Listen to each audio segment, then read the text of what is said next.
When I was 14, my cousin, who was now literally a living dead person, convinced me that what made huffing dangerous was when people ingested the chemicals, as he so ignorantly put it, and that the air was safe. He claimed, "Everyone says huffing is bad because they do it wrong."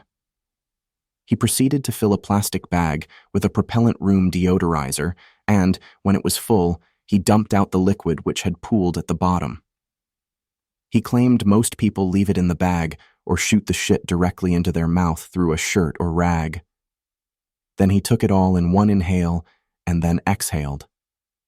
After holding it, his eyes glazed over, muscles in his face twitched randomly, and then finally he started drooling on himself. He kinda came to around 10 minutes later, raving about how much he just tripped balls. He claimed that he felt great and that his method of making huffing safe, by dumping out the liquid and not breathing it back into the bag to keep inhaling it, had kept him and his friends perfectly healthy.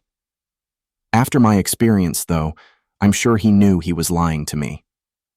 Unfortunately, I was much less drug savvy at the time and assumed that my cousin knew something most people didn't know about, a drug class that I knew nothing about.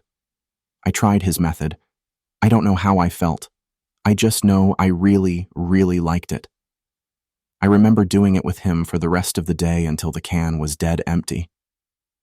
I remember believing that I enjoyed the effects, even though the only effect was blacking out and waking up face down, drooling, with a bag in my fist. I never remembered one single second of the high. The only part I was conscious for was a suicidal headache and the night of vomiting that followed. After that, you'd think I'd want to stop. I woke up the next morning and craved it horribly. This was made worse by my cousin saying, "That's normal for your first time." I told him I couldn't remember anything other than the few minutes between huffs and being sick when we ran out. He claimed this was normal. My memory is so fucked that I'm not sure how many days I huffed with him for, but I do know that after the second day, I didn't get sick anymore, and even when I wasn't actively huffing, I felt intoxicated, like I was drunk. But I was 100 times more stupid and forgetful than alcohol could ever make a person. At some point, my cousin started talking about how the best highs involved inhaling gasoline fumes, but that we should only do that just once, as he did not have a fake method for making it safe. Now, gasoline, I do remember what that felt like. We took the small, half-empty spare gas tank from the garage and unscrewed the smaller cap on the back, then inhaled through the spout. I was still in a severe stupor and wanted my cousin to think I was cool, so I was the guinea pig. I took a long, full inhale and exhaled. What happened next was nothing like inhaling propellant. It started at the base of my spine. A very warm and intensely pleasurable sensation slowly crept up, and I felt like as it passed each vertebra, my whole body would vibrate more and more with warmth and intensity. It felt like it took a whole lifetime to reach my head, but when it did, I felt an explosion of warmth and rushing that washed over my whole body. Once I could register sight and sound again, I have no idea how long I was out of it for. The first thing I heard was a phone's busy signal, extremely loud, which then faded as I shook my head and tried to figure out where I was. I saw my cousin slumped over the gas can on the floor and, remembering the orgasmic rush I just had, promptly stumbled, giggling, back to the can. The next X amount of days are completely blacked out. One major problem with using gas fumes to get high is that, in 2 or 3 days of huffing, we still had the same amount of gas in the tank, so it was an endlessly reusable drug with a rush that one will never want to stop chasing.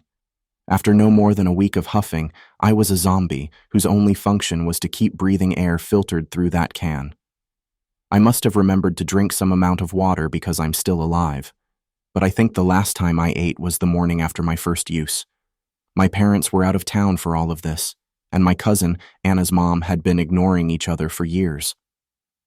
When I finally was dropped off at home, my parents immediately noticed that I was really fucked up on something. I claimed to be really, really drunk, which they believed, and after some yelling, I was finally allowed to pass out in my own bed. After telling myself that it was no big deal and I'd just go back to smoking weed and getting drunk for kicks and it'll be fine. At 3 a.m. that morning, I woke up to throbbing pain in my head and eyes, extreme nausea but only dry retching, and even though I felt very sober, I couldn't focus my vision, and attempting to walk resulted in so much dizziness that once I got myself laying back down, I was dry retching again.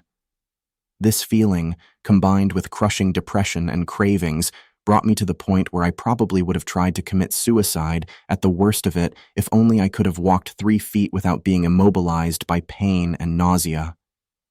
I laid in bed and cried for hours, honestly hoping that I would die soon because I was convinced that's what was happening.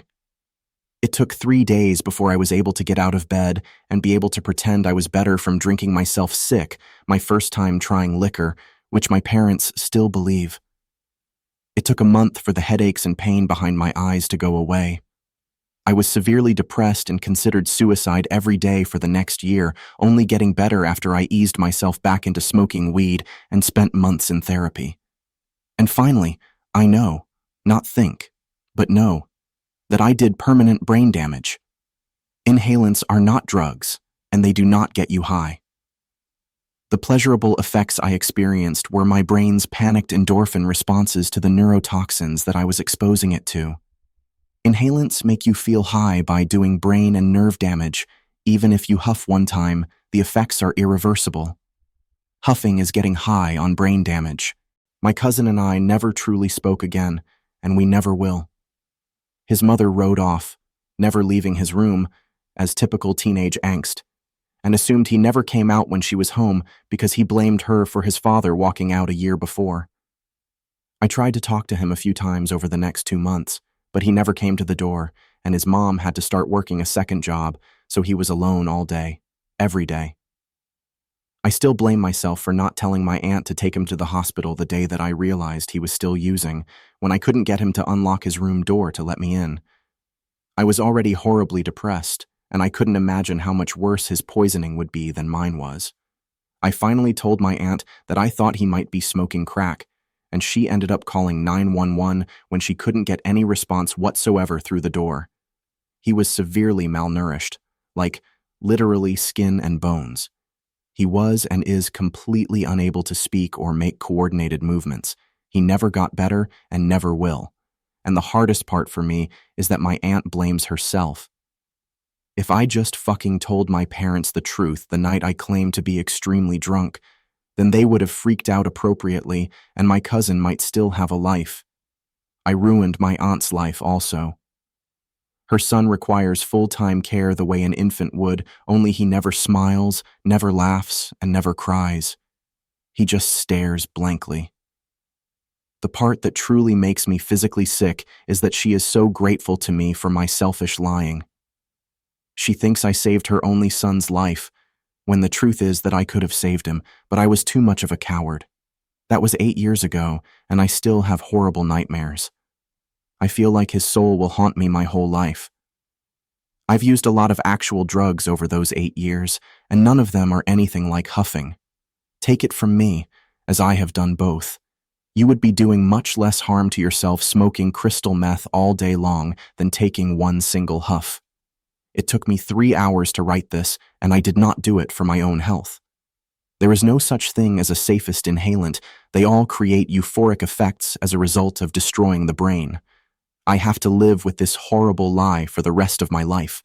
I am a grown man, and I will break down into tears when I remember how I felt after being poisoned like that, and I imagine my cousin living in that hell, or possibly something even more torturous. He was unable to speak, or even go to the bathroom on his own, a prisoner inside his own mind, doomed to spend every second of his life he still has praying for death. Wow, that was probably one of the most fucked up stories I've read on this channel. Please don't do inhalants. They are so bad for you. If you haven't learned from this story or the other stories I have on my channel, nothing good comes from it. And like this guy said, even one huff can ruin your life. When it's safer to smoke meth, you know you have to avoid this shit. Also, I had to copy and paste the story into my own Google Drive document. The grammar and the structure of the sentences were so bad I had to fix it. It took me about 10 minutes just to fix it. He never capitalized an I except at the beginning of a paragraph, and he spelled a lot of things very wrong.